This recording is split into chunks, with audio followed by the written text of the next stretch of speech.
Olá pessoal, hoje nós vamos dar início à nossa playlist sobre eletromagnetismo e essa é a aula número 1. Hoje nós vamos abordar os conceitos iniciais. Desde os tempos remotos, tem-se observado na natureza a existência de certas pedras que atraem pedaços de ferro. Esses corpos eram denominados magnetos e hoje conhecemos como ímã. Os ímãs são feitos de um óxido de ferro. Nós temos aqui o óxido de ferro, a fórmula Fe3O4 ou magnetita. Dá para encontrar ímã na natureza. Um exemplo é a magnetita, como vocês estão observando aí na imagem. Porém, o poder de atração e repulsão é muito fraquinho.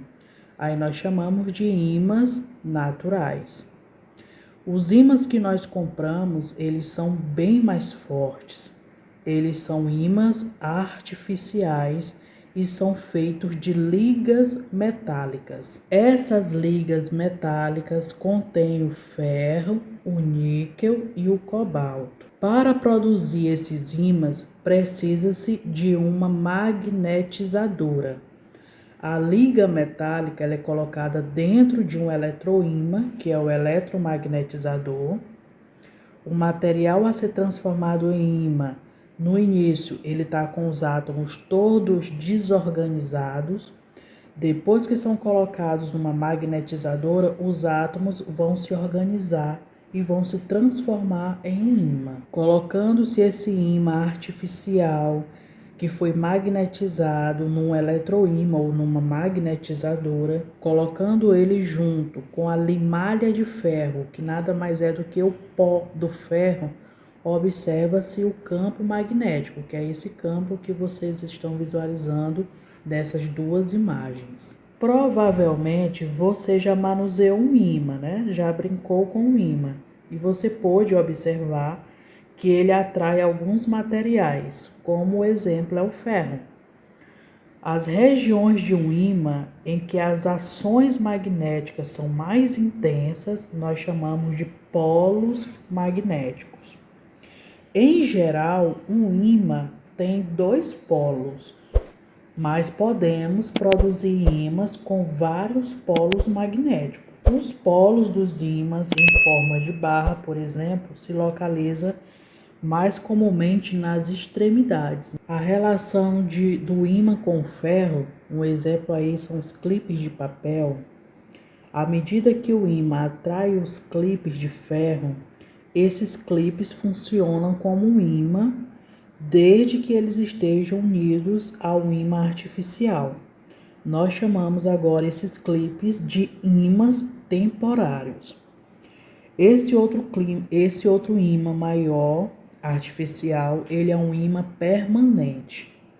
Quando nós separamos o prego ou então esses clipes do ímã artificial, então eles deixam de ser ímã, tá? Eles só vão se comportar como ímã quando eles estão unidos. E aí ao lado você tem a imagem de um eletromagnetizador. Em geral, todo ímã possui 2 polos, o polo norte e o polo sul. Os polos são as regiões de um ímã onde a ação magnética ela é mais intensa. Então, num ímã estilo ferradura, a ação magnética ela é mais intensa nas extremidades dele, nas pontas.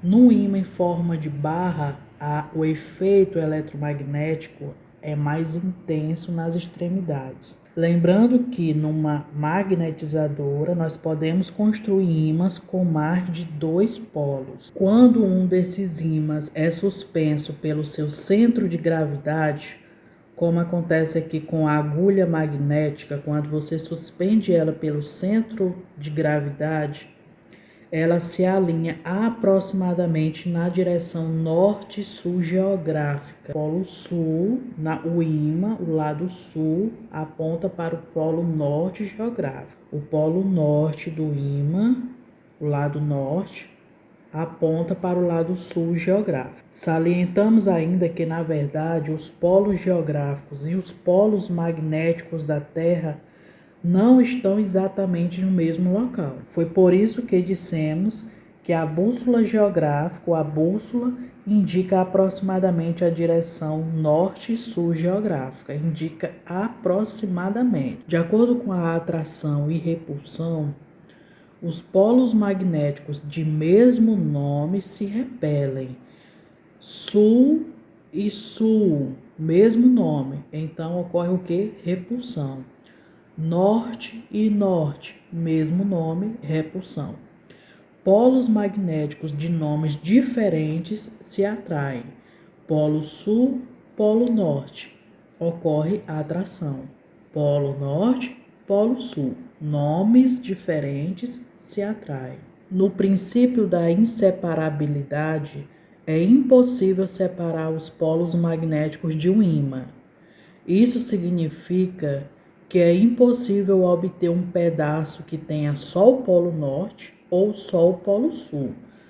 Quando se ocorre aqui a quebra de um ímã do tipo barra, nós vamos obter agora dois ímãs. A cada vez que você quebra um ímã, sempre você obtém um ímã completo, tanto com o polo norte quanto com o polo sul. Vamos aos exemplos para fixar o que acabamos de aprender. Na primeira questão, quais dos materiais a seguir interagem magneticamente com os polos de um ímã? O que interage? O vidro interage? A borracha? Não. O ferro, sim. Madeira, não. Plástico, não. O níquel. Então, esses dois materiais, se tivesse aí o cobre e o cobalto, também interagiam com o ímã. Considere as afirmações a respeito de ímãs. Primeira, não podemos construir ímãs com mais de dois polos. Bom, eu falei duas vezes aí em cima que existem ímãs com mais de dois polos, então, falso.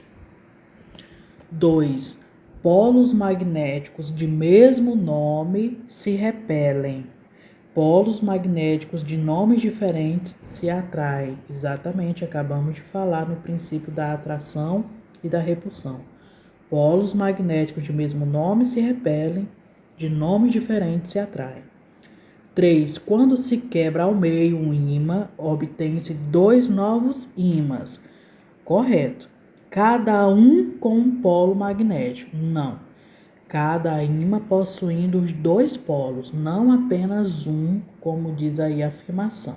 Por isso ela está falsa. A figura representa um ímã em forma de barra que vai ser cortado em duas partes. O que podemos observar com pedaços resultantes após o corte.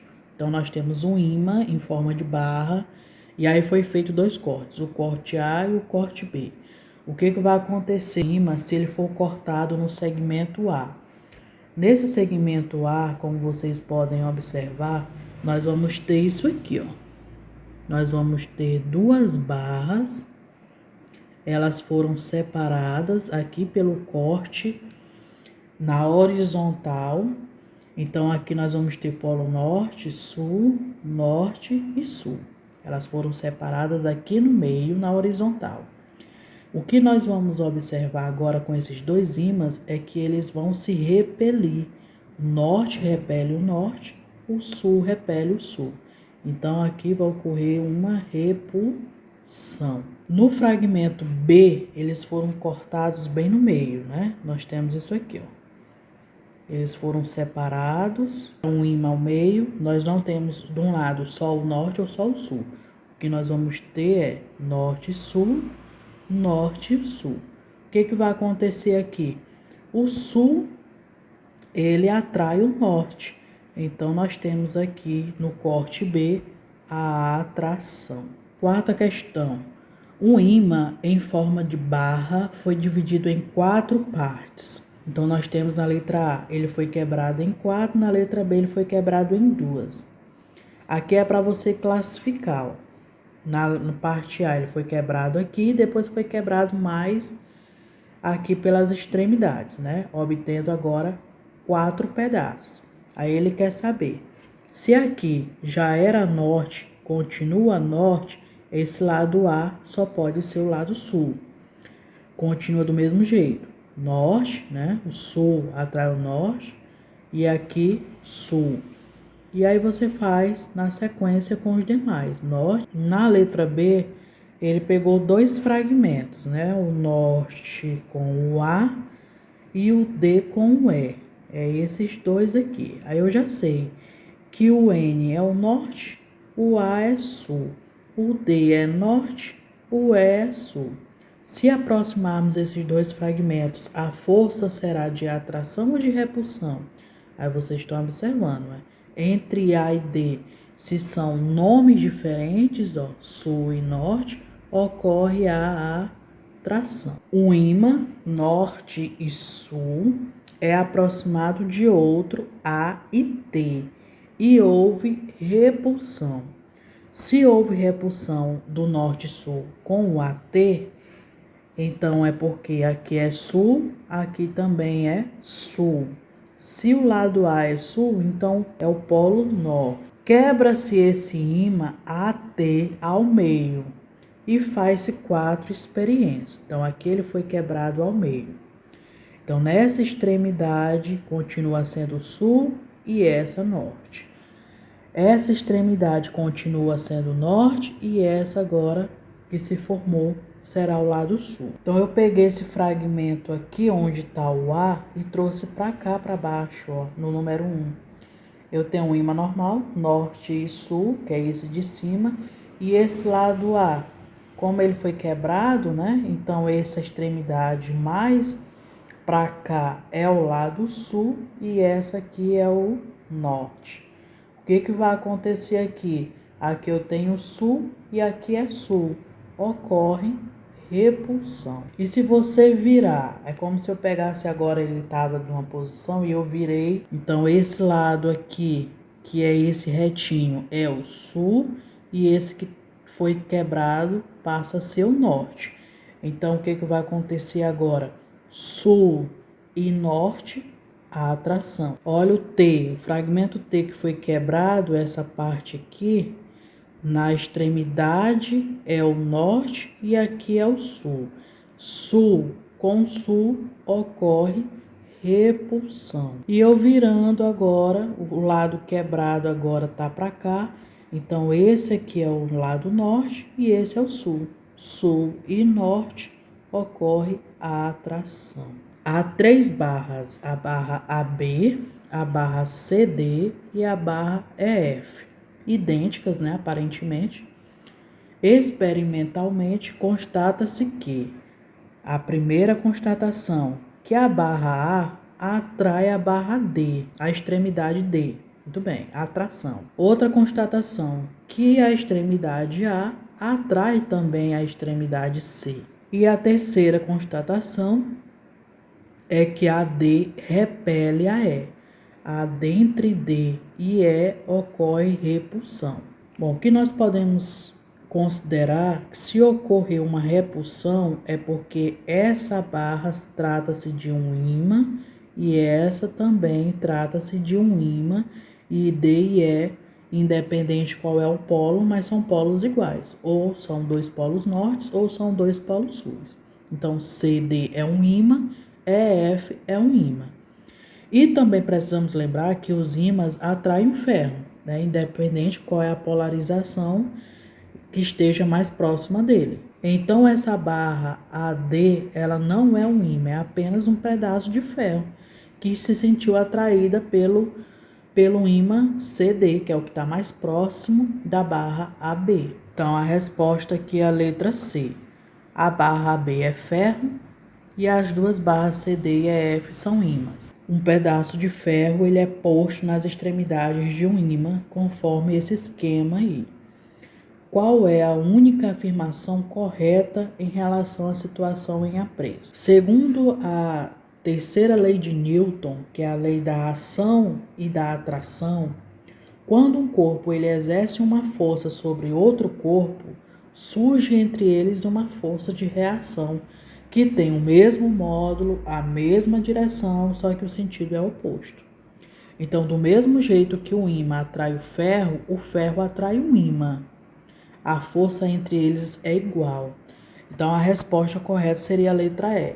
A atração do ferro pelo ímã é igual à atração do ímã pelo ferro. Bem, pessoal, essa foi a nossa aula de hoje. Espero que vocês tenham entendido um pouquinho sobre o ímã e aguarde os nossos próximos vídeos. Tchau, tchau.